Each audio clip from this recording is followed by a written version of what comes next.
Hi everybody. So in this module we are going to focus on data visualizations. This is part 2 of exploratory data analysis.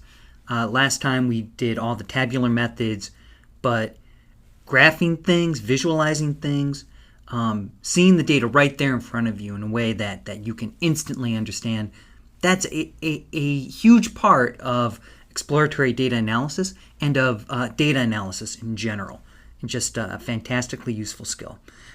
So we have 2 parts to this module. In the first part, we're going to talk about data visualizations in general. In the second and third lectures, comprising the second part, we're going to talk about the specific code to generate visualizations in Python using Matplotlib, using Seaborn, and using the plot method from Pandas.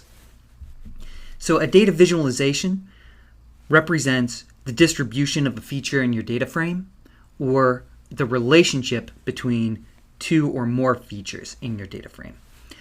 Now, visualizations, they can help us see problems in the data. So we create a visualization and we can see there are outliers, there's a problem with the way the categories are coded, there's something weird going on. So a visualization is an extremely important way to see that. It also helps us to see patterns in the data that exist that we might not have had any idea exist. And so we need these for exploratory data analysis, but they're also very important tools for communication. So anything in statistics or data science has to be communicated in order for it to be useful. So we might be working in a general audience of people who are practitioners in a field and might not be experts in data, clients, managers, stuff like that. And even if this audience understands the terminology of data analytics and Python and so on, a visualization is much more efficient for communicating, right? A good picture can convey the information very quickly. It can convey the information very accurately. And so visualizations are just really important. Now, like any mode of communication, there are more effective and less effective ways to communicate. Some visualizations can be very, very confusing. Others can be misleading, sometimes purposely misleading. Our goal is to create graphics that tell a clear story, that are very understandable, but also taking steps to ensure that the data are presented accurately in a way that does not mislead. For exploratory data analysis, if that's our goal, then we are ourselves the audience. And so we can spend less time on aesthetics, we can stick to the defaults, but if we're trying to communicate to an audience and we're going to need to take steps to label the axes and to just improve the overall aesthetics of the figure. And we'll talk about that. Now, a data visualization has 3 parts: aesthetics, data, and scales. Aesthetics are the visual elements of the graphic. So it's pretty much everything that we see and can control how it appears. So the axes, the scale of the axes, the plot area, the color of the plot area, the different colors, the shapes, the sizes that appear in the plot area, whether things are labeled and how they're labeled, all of these things are aesthetics. Scales are functions, and these functions map the data that we have in our data frame to the aesthetics. So, for example, in a scatter plot, which we'll talk about in the next video, in a scatter plot, we've got points represented on a Cartesian coordinate plane. Each point represents an observation in the data frame, and the x and y axes are 2 continuous valued features in the data frame. The 2 points come from data. The value of the x feature and the value of the y feature define the coordinates. So the point is the aesthetic, But the rule that sets the x and y coordinates equal to data, that's the scale. Here's one example of a scatter plot. This comes from XKCD Comics. Here, Randall Munroe, who makes this comic, has plotted, in his opinion, all the fruit in terms of how easy they are to eat and how tasty they are, right? So I guess he doesn't really like oranges. Oranges are a bit of a pain in the butt because you have to unpeel them. And I guess he doesn't like it, so he puts it in the difficult and untasty quadrant. But, there are seedless grapes, which are very, very easy and really tasty. So, this is a visualization. It conveys a lot of information about Randall Munroe's opinions about fruit, all at once. It's a really good visualization, even if it's a joke. And it's because he uses aesthetics really well. And let's talk about that. So aesthetics, they may or may not represent data. The aesthetics here that do represent data are the X and Y coordinates of each fruit. But there are other aesthetics here. The choice of shape for each point. So we could choose a small hollow circle, a solid circle, squares, triangles, or another shape. We can also adjust the size and color and transparency of the points, which we will do later in this module. We could change the color of the plot area, whether to include guiding lines. We can adjust the range of the axes. We can adjust the labels of the axes, and on and on. Now, when we're constructing a visualization, the first thing we have to decide is what data are we trying to plot. And so most of the work is done prior to data visualization. We have to acquire the data, and we have to get it ready for EDA. And so that is everything we did for the first 3 quarters of this course, right? All the methods to get data, all the methods to prepare it for analysis. We have to do that. Then we choose the scale. That's the second thing. Now, the way we choose a scale is by choosing the graph type. Every graph type comes with a built-in predetermined kind of scale. So if we're choosing a bar plot, then we know we're graphing something like frequency, and then that we're representing it with the heights of bars. Once we choose a type of graph, we're not going to be able to change the scale. We change the scale by choosing a different kind of graph. Finally, once we've gotten our data and we've chosen the kind of graph, then we're free to use other aesthetics, right? Things that assist in communicating what the graph is trying to tell people. And so this is the process, right? But how do we know? How do we know what graph to choose? How do we know how to set these aesthetics? There are a number of different opinions out there. There isn't one set of standards. There are many different standards. I'm going to talk about the guidance that certain people provide who give some very logical advice. And so we'll just go over 3 sets of guidance about visualizations. The first guidance comes from someone named Edward Tufte. Tufte is a statistician and a social scientist. He focuses on data visualization. He's written a whole bunch of very influential books on the subject. In one of his books called Beautiful Evidence, Tufte presents 6 fundamental principles of analytical design. So we'll just go over very quickly, what are these principles? First, he says, show a graph, choose a graph that shows a comparison or a contrast or a difference in the data. So for example, if we choose a bar plot, that's really emphasizing the differences in frequency from one category to the next category. Second, we should choose a graph that enables us to make a statement about causality or mechanism or an explanation. So something that allows us to make either a causal statement, if we feel comfortable doing so, or at least a correlation, right? As X goes up, Y goes down, something like that. Third, show multivariate data if possible.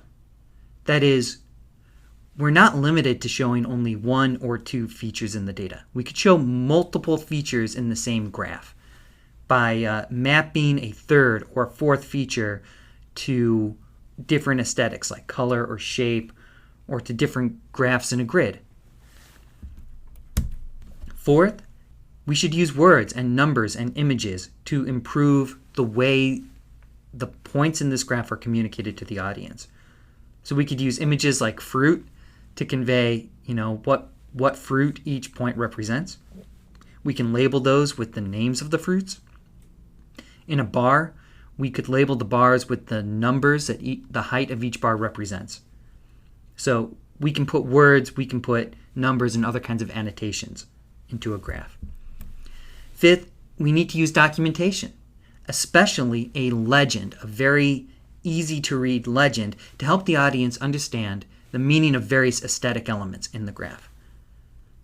And finally, Tufte puts this rule above all the others. He says, analytical presentations ultimately stand or fall depending on the quality, relevance, and integrity of their content. Now, what that means is, like everything else in data analysis, it's garbage in, garbage out. If we don't do a good job collecting the right data and cleaning it correctly, then no amount of attention paid to the aesthetics or other properties of a visualization can save it. If the data are themselves misleading, then the visualization will itself be misleading. So anyway, that's what Edward Tufte has to say. There's a book I've signed for this class called Fundamentals of Data Visualization by Klaus Wilke. Now, Wilke says the most important thing we can do with the visualization is use it to tell a story. Now, he doesn't mean that like to tell like a fictional story. We're not trying to mislead. It's just that human beings can tune out technical information, but they tend to pay attention to stories. So if we're trying to communicate, we should think about framing what our visualization is trying to say in terms of a story. That means we have to have a narrative arc, a beginning, a middle, and an end. We need to prepare the audience to see our findings by describing the research question.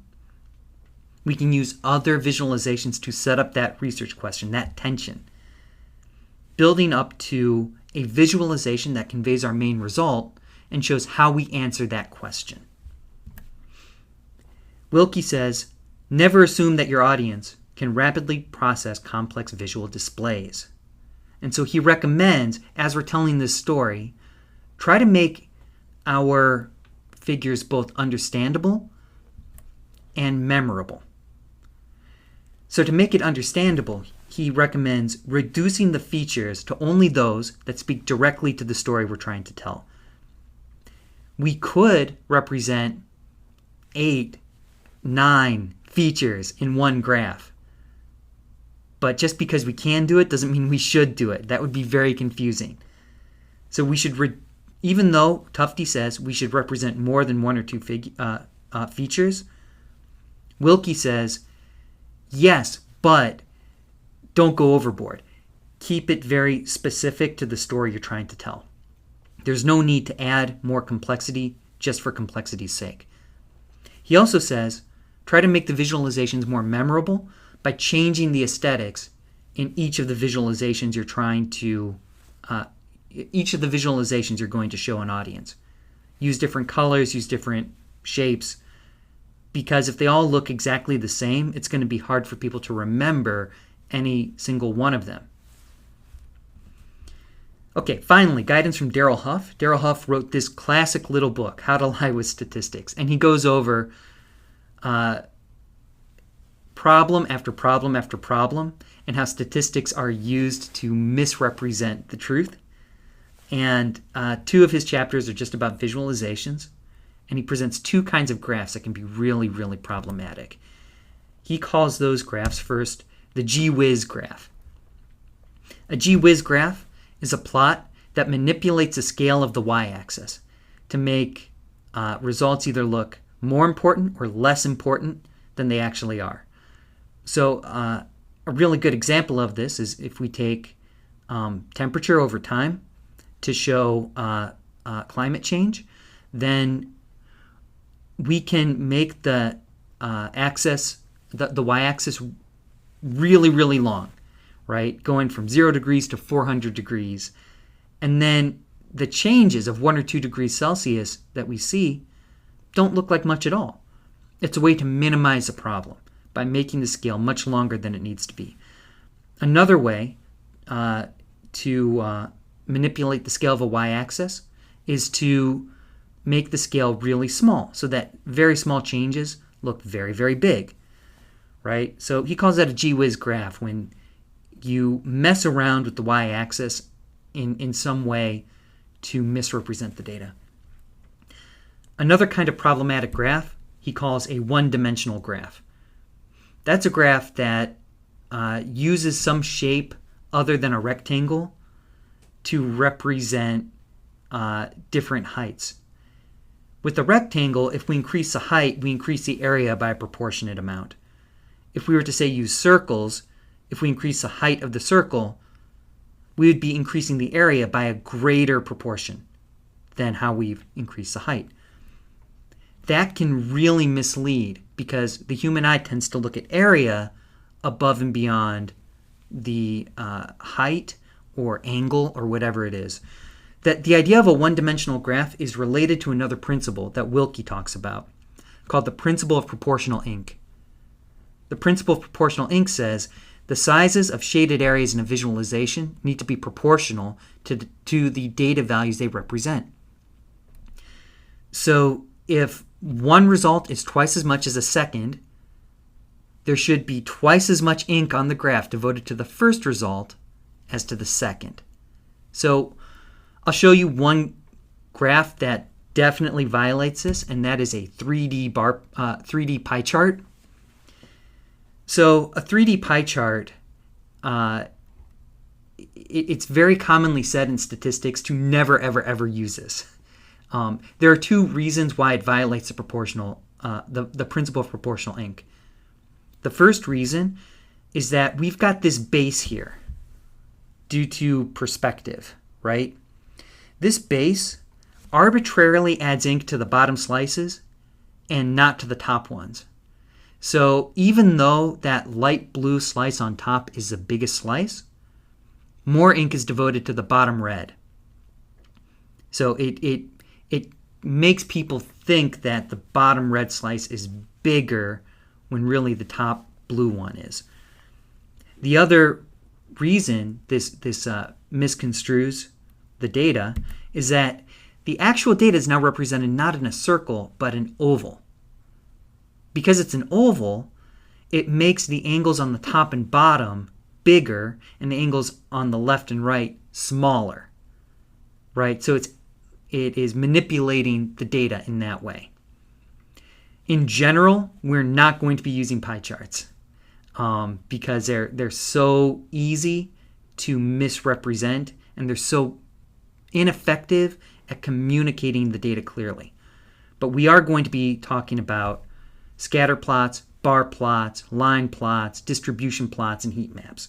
And that's what the next videos are about.